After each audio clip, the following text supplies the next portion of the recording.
Olá, amados. Já foram publicados 4 vídeos falando acerca de casamento, mas apareceram muitas dúvidas sobre este assunto.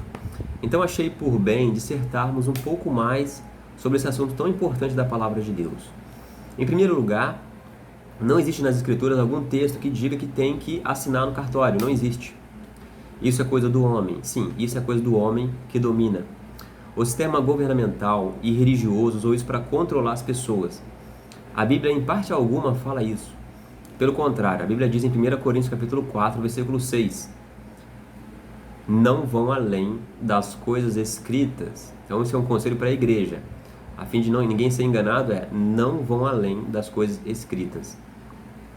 Não está escrito, em parte alguma das Escrituras, que casamento ocorre no cartório, amados. Simples assim. Está escrito que para se estar casado é necessário assinar um documento? A realidade é que não. Mas o que diz a Bíblia? O que Deus uniu, o homem não separe. O texto é bem claro em dizer que quem une é Deus e não o homem. Ora, se é necessário que algum homem, um juiz de paz, case outro, então Deus não uniu direito. Homem nenhum tem autoridade para casar alguém. Quem casa é Deus. Seria como se estivesse no poder de um homem tão pecador quanto o outro decidir que alguém estaria em fornicação ou não, entende? Qual cartório que José e Maria foram? Você sabe quando ocorre o casamento? Quando os dois têm a primeira relação sexual. Esse é o sinal material da aliança que já havia sido feita por Espírito.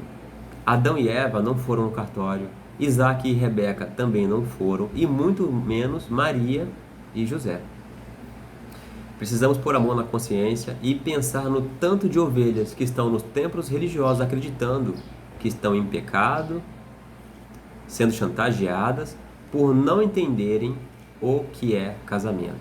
Vivem uma vida de consciência pesada e isso é muito ruim. A Bíblia é clara, quem casa é Deus. Ele tem autoridade para isso, o homem não. Somente ele é o originador do casamento. Deus não julga ninguém por falta de uma assinatura num papel. A questão da fornicação é uma questão de moral, né? Não de tinta e papel. Precisamos de mais estudo da palavra e menos religiosidade. Por isso eu gostaria de convidá-lo a fazer algumas considerações. Primeira consideração. 1 Coríntios capítulo 6, versículo 16, mostra que o que faz o casal ser uma só carne não é caneta e tinta, nem o alvará de um homem, mas o sexo em si. Vejam comigo o que diz 1 Coríntios 6,16. O que? Não sabeis que aquele que se junta a uma meretriz é um só corpo? Pois os dois, diz ele, serão uma só carne. Perceberam, amados? O versículo é bem claro. Quando um homem faz sexo com uma mulher, mesmo uma meretriz, ele se torna uma só carne com ela. Ele se une ou se casa com ela. Portanto, conforme falado desde o começo, o casamento é sim feito com sexo, pois ninguém, salvo as exceções, se une a uma meretriz no cartório. Segunda consideração. Além do casamento ocorrer a partir do primeiro ato sexual, ocorre primeiramente no assumir um ao outro por espírito. Vamos confirmar isso? Mateus capítulo 1, versículo 18 ao 20 diz: Mas o nascimento de Jesus Cristo deu-se da seguinte maneira. Durante o tempo em que a sua mãe Maria estava prometida em casamento a José, ela foi achada grávida por Espírito Santo antes de se unirem, ou seja, antes de fazerem sexo. Versículo 19. No entanto, José, seu marido, porque era justo e não queria fazer dela um espetáculo público, pretendeu divorciar-se dela secretamente.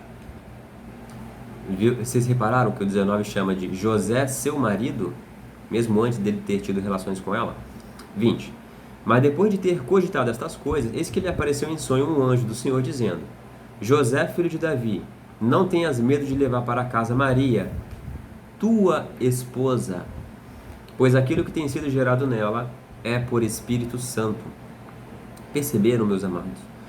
O anjo do Senhor já os consideravam como marido e mulher, muito embora ainda não tivessem nenhuma relação sexual. Sim, o anjo do Senhor já os considerava como marido e esposa, muito embora não tivessem assinado nada em nenhum cartório. Além disso, os próprios judeus se aproveitaram da condição entre José e Maria para chamar o nascimento de Cristo de nascimento de fornicação. Isso está registrado em João, capítulo 8, versículo 41. Agora pense, não acha que seria melhor para José correr atrás de um certificado de casamento do que ser taxado de conviver e coabitar com uma mulher adúltera? Mas José não correu atrás de nenhum certificado, pois o casamento era realizado com sexo e com a exposição do lençol manchado de sangue. Isso explica porque ele foi desonrado especialmente pelos fariseus, pois nenhum certificado poderia resolver o caso dele. Muito embora para Deus, que é o que mais contava, eles estavam casados. Um terceiro ponto a considerar é que, salvo as exceções, geralmente sangra na relação sexual e ocorre o pacto de casamento com sangue. Isso faz bastante sentido, pois o sangue está presente na união parentesca e da humanidade, e até mesmo era usado na antiga aliança para realizar pactos, né? O que separa um casal? Não são as relações ilícitas ou imoralidade? Portanto, o que deveria unir é a mesma coisa que o separa, ou seja, o sexo e o espírito de sinceridade e comprometimento, e não uma tinta assinada numa folha de papel. Um quarto ponto a considerar é que, para muitos países ou aldeias, fornicar é não ter um papel. Já para outros, não é necessário papel. Nesse caso, um pastor religioso de um país não poderá pregar em outro país, pois a lei de um país determina como fornicação algo que o outro não determina. Nisso vemos o dedo do homem, mas fornicação é uma questão de falta de moral e não de falta de um papel assinado. Vamos supor que um país ou cultura não valide o casamento no cartório, ao passo que o outro valide. Os crentes desse primeiro país estão isentos de casar no civil. Caso um pastor desse país tenha que pregar no país vizinho, não vai poder, pois está em pecado. A divisa de um país para outro agora é o que determina se alguém está em fornicação ou não. Portanto, é muito improvável que Deus julgue alguém por um simples papel e o condene como fornicador. Fornicação, como falado, é outra coisa. Fornicar está relacionado à imoralidade e, por incrível que pareça, até mesmo casais podem estar em fornicação, conforme esclarecido nos vídeos anteriores. Casamento, do ponto de vista do originador do casamento, está muito além de uma assinatura de uma tinta de caneta. Vamos dissertar um pouco mais sobre esse assunto. Quem inventou o cartório? O homem, foi ele quem inventou. Estamos debaixo de autoridade humana? Até que ponto? Quando indagado sobre se era correto pagar o imposto a César, Cristo não disse, pague.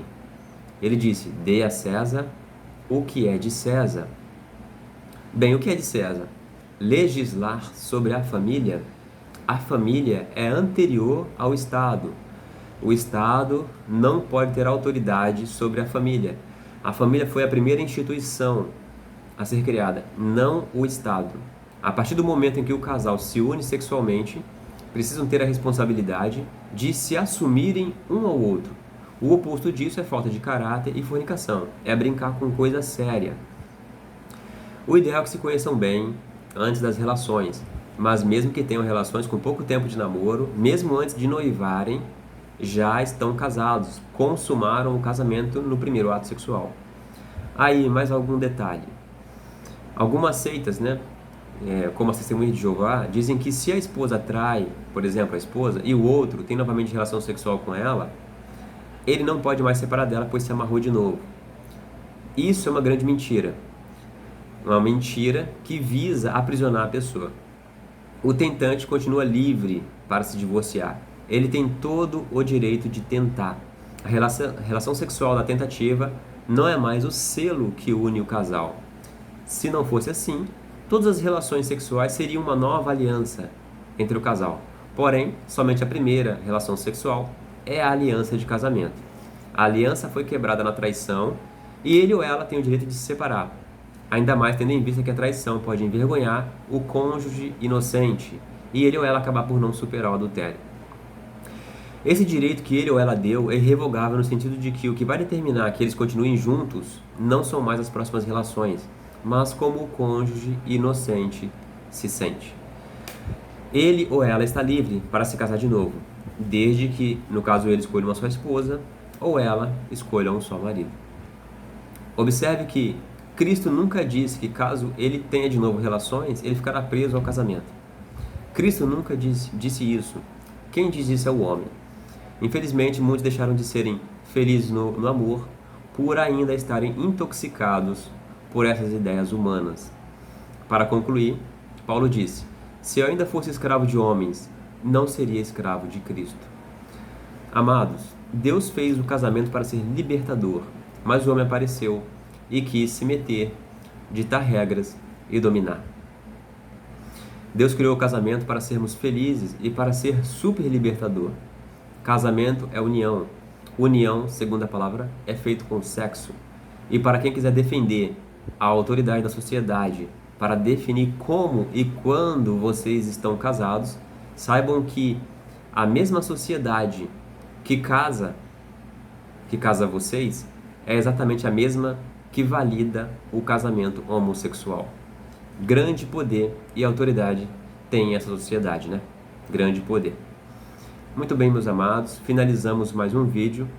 E se você gostou desse vídeo, deixa aquele like, se inscreva no canal, caso não seja inscrito, e compartilhe esse vídeo tanto quanto puder.